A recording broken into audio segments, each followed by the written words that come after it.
All right, guys. Good evening. Spent some time talking about the Seahawks offense lately and how good it's playing, but let's flip it over to the defense for a video and let's examine the, I would say, historic turnaround that this defense is currently enjoying. This defense has turned it around to a degree that feels like it's almost never happened before. And not just because they went from maybe the worst defense in the league to the best defense in the league from one month to the next month. That happens. But what usually doesn't happen is it happens what feels like overnight. Because this defense went from getting destroyed for 39 points by the Saints with a backup quarterback and a bunch of backup receivers, getting memed on by Taysom Hill one week, to the next week getting all over that Cardinals offense. All right? And that Cardinals offense, it's not great, but it's better than the Saints with all their backups in. It's definitely a better offense than the Saints with Andy Dalton and no receivers. So it basically happened like that. Like, I think of the last couple years when the Seahawks defense started bad and got better as the season went on. It was a process. It didn't happen from one week to the next week. This really feels like it just clicked into place all at once. It wasn't a process, it was just something that happened. And I want to expand on that a little bit here. There's a couple of stats on screen that I think are very compelling arguments that our defense has been the best in the NFL for the last month now. 4 games, we're 4-0. Yards per play, 4.3. That's first in the league. Sacks, 19, tied for first. I don't know how high we're up there in terms of quarterback pressures, but we're probably not quite that high, but we're still doing quite well. QBR against 31, which is second. And takeaways, 7, which is tied for second. These are major stats that determine how good a defense is, especially things like yards per play. Those stats really tell you how your defense is doing from play to play, not just focusing on a handful of plays throughout the game like sacks. Like, we have almost 20 sacks through 4 games. That's basically 5 a game. That's just 5 plays per game. Takeaways, we average a little less than 2 a game. That's 2 plays throughout a game. But yards per play, that's every single play.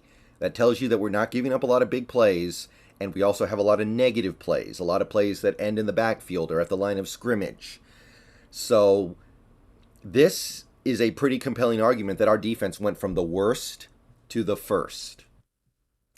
And to further emphasize that, I want to take a look at these specific games, because those first 5 games, just to recap it, just so everybody remembers where we were. Okay, week 1, you're playing the Broncos, 300 yards passing, 100 yards rushing. Now, you hold them to 16 points and you get the dub, and the defense does well because they clamp down in the red zone. They clamp down near the goal line. They forced the 2 fumbles. They forced some field goals.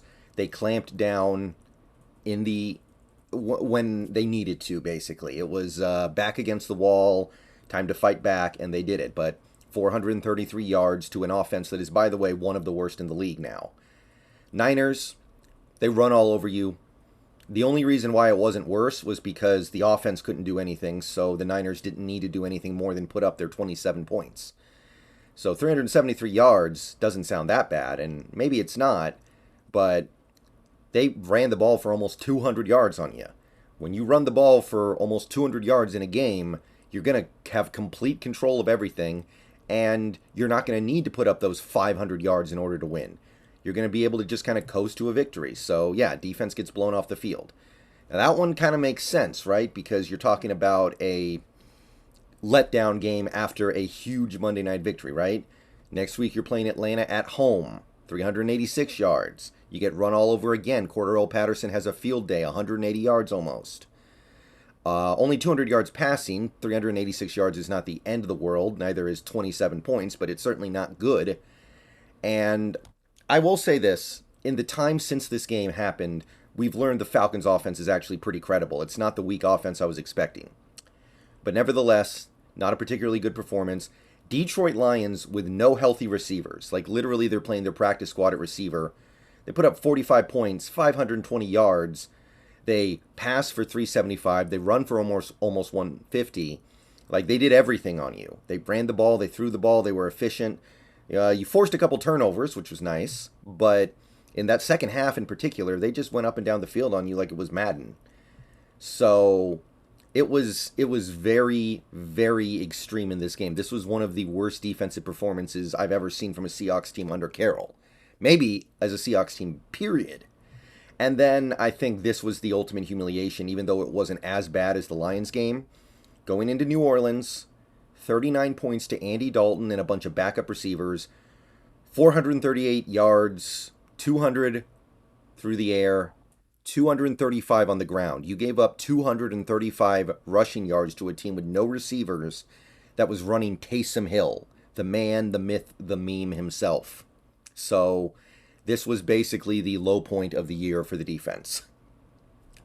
And since then, just to kind of represent it in more broader, simpler statistics, well, first of all, you've given up 9 points, 21 points because of the safety, 13 points, 21 points. And actually, one of the Arizona touchdowns in the first game was special teams. Another one was defense in the most recent game. So you're actually talking about 3 points and 14 points to go with 13 points and 21 points. So in terms of points per game, you're best in the league because that comes out to less than 14 points a game. The best defense in the league is Buffalo. They average about 15 points allowed per game. So your defense has been better in terms of points allowed over the last 4 games than the best defense in the NFL. And you can look at the individual performances as well in terms of yards. Cardinals ran the ball on you. All they could really do in this game was Kyler Murray using his legs. He had 100 yards. He did good. 315 yards total, 171 through the air. Admittedly, they lost some points because they didn't have their field goal kicker. But regardless, still an excellent defensive performance. The Chargers, 329 yards, 276 through the air. And remember, a lot of it was garbage time. We were up 3 touchdowns late in the fourth. They drove down for that touchdown. You take that touchdown off the board, recognizing it's garbage time, it's more like 250, 260 yards. And they couldn't run the ball, 53 yards. Giants, 225 yards. They basically got nothing on you. 147 passing, 78 rushing, so they couldn't really do anything on you. And then this most recent game, of course, another game less than 300 yards allowed, which is very hard to do in the modern NFL. And only 140 passing. And this is a passing attack that had DeAndre Hopkins back, that has a lot of good receivers, that has a lot of talent. They have a decent quarterback. Obviously, it's hard for me to say that he's good right now because he's not playing like it.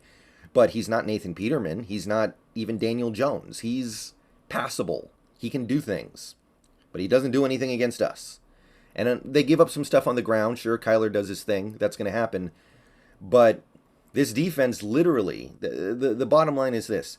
The defense literally went from worst in the league and then flipped the switch and they went to best in the league. And I want to talk about, okay, this is the facts of the matter. It happened, right? This team got better. It happened.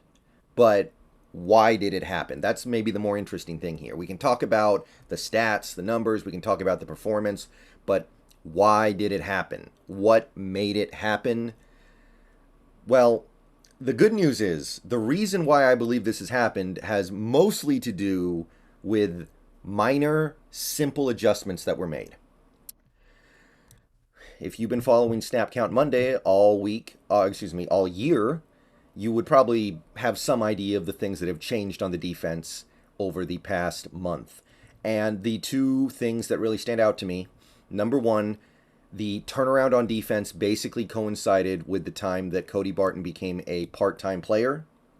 He was kind of becoming a part-time player the previous 2 games as well, but over the last month in particular, he's seen his snaps cut significantly. I'd say over the last 4 games, he's played less than half of the total snaps. And this was a guy who was playing basically every snap the first 3 weeks and played almost every snap against the Saints as well. He missed a handful against the Lions. But this was about the point when Cody Barton became a part-time player. He's been playing better, and the defense has been playing better without him on the field, both at the same time. Mutually beneficial. I think that's change number 1. And the second change is Ryan Neal. Ryan Neal was basically not playing the first 3 weeks. He got some playing time in week 4 against the Lions, played basically the whole game. In fact, he did play the whole game against the Saints, which was still bad. But since then, he's played every snap at safety, and the defense has completely turned it around. So there's a little bit of carryover from the bad defense to the good defense here with these first 2 games. But you're still talking about Ryan Neal starting to take over as the safety around the time that the defense turned it around. And with that, you get Josh Jones. He goes to being a part-time player. He was playing basically every snap the first 3-4 weeks. Week 5, he barely plays, and since then he's played spot duty. At most, he gets half the snaps. Sometimes he gets less than a quarter. So those are the little tweaks that this defense has made. It's allowed them to do things a little bit differently. It's allowed them to put different personnel out there. Mostly, if you're speaking broadly, not just about one particular player or one particular position, it's more about what it has allowed the defense to do. And whenever I get the feeling that something is happening in sports, like I feel like this is happening, it's good to have those feelings. But you want to verify it if you can. And there was a post on the Seahawks Reddit about a week ago that summed this up. Obviously, this post will not include the Cardinals game, but I believe the Cardinals game would bear out similar results. So I want to take a look at this Reddit post that a brave soldier posted over there. Thank you to him. And it examines the difference in what our defense is doing from the first 5 games to the next 3. Obviously, again, doesn't include the Cardinals game, but it does include the 3 previous games when the defense played really, really well. So what is happening with the Seahawks in terms of scheme and formation on defense that has made this different? So, according to this post on Reddit from Lucky Harms 93, or Lucky Sharms, excuse me, we have a couple of coverage changes from weeks 1 to 5 to 6 to 8. We're running a lot less cover 1, gone from about 18% to 9%. We're running more cover 2 plus 2-man, which we basically weren't running it at all. Now we're running it some, like 11%. And we've basically eliminated cover 4/quarters, gone from 13% to 2%. And the biggest difference would probably be we are running a ton more cover 6. 23.5% went up to about 40%. So we are seeing some significant changes over there. They're putting Diggs in a position where he can play to his strengths a little bit more. And you're seeing the results. You're seeing a much better product out there. So whenever you feel like something has changed, it's always good to try to verify it. You don't want to just go, okay, I feel like this is happening, so it's happening. Another example of that will be later in this post when you look at the formations in general. And the big thing to me about what has happened over these last few games is the 2-man fronts have been cut down on significantly. We were running a lot of 2-man fronts that basically had the 2 linebackers standing up on the line. It was a formation that made us extremely, extremely susceptible against the run. And I believe that formation, that arrangement of personnel is the main reason why the Saints ran all over us, the Niners, the Falcons. Really, all 5 of those teams ran the ball successfully on the Seahawks. And I think it's a big reason why. If you take a look, the 2-man fronts, which is basically the 2-3-6 dime, the 2-4-5 nickel, some people also call it the wide 9 defense. We were running 2-3-6 dime about 16%. We were running 2-4-5 nickel about 55%. So you put it together, you're talking almost 71% of your snaps. Almost 71% of your snaps were the 2-man fronts or the wide 9. Now it's about 53%. So you've cut it down by almost 20%. And you're still using it a lot, which you should. When the other team is in an obvious passing situation, be it because it's 3rd and long or it's an obvious passing situation because they're down, there are times when you want to do it, and we are using it effectively. But we've cut it down by almost 20%. 2-3-6 dime went up to 28%, but the 2-4-5 nickel went all the way down to 25%. And the changes in this defense have been significant. Now, where the difference has been made up has been almost entirely with the 3-3-5 nickel, which went from no snaps to 28% of the snaps. So that is where most of those snaps have gone, and you see the difference. So that kind of confirms what I thought I saw, and that's why these kinds of numbers are great. You want to look at them to confirm or rebut your assumptions that you are making watching the games. It felt like we were running less two-man fronts. You look at these numbers and you realize we are running them more in situations where opposing teams have to pass. And remember, think about the teams we have played in the last 4 games. You played the Cardinals twice. One of those games, they barely had a running back. They had Eno Benjamin. And James Conner's not great either. That Cardinals team, they're going to be passing the ball a lot because that's just kind of what they do, because the personnel they had kind of dictated it. They have a lot of receivers. They have good, decent tight ends. Zach Ertz is still a good tight end. And they didn't have their running back for one of those games. Now, Kyler had success on us on the ground, sure.